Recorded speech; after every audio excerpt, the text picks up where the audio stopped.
Gente, olha o que aconteceu. Começou uma chuva muito forte. A luz até piscou, eu acho que vai faltar luz. Estamos aqui em casa, meu pai, gente, como vocês sabem, ele viajou. E tá dando muito raio. Gente, olha só essa chuva, tá chovendo muito, misericórdia, meu Deus do céu. Gente, eu escutei um barulho lá em cima. Mãe, eu escutei sim um barulho lá em cima. Vamos lá comigo. Misericórdia. Você vai ficar aí sozinho, Gabriel? Vamos.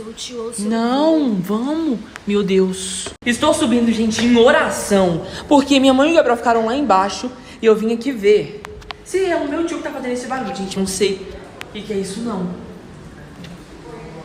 Meu avô. Gente, sério. Eu não sei o que é isso. Eu vou descer. Gente, eu acho que eu vou ter que ligar pro meu pai e voltar. Olha esses barulhos de trovão. Eu queria entrar na piscina, mas não tem como, gente. Como que entrar na piscina?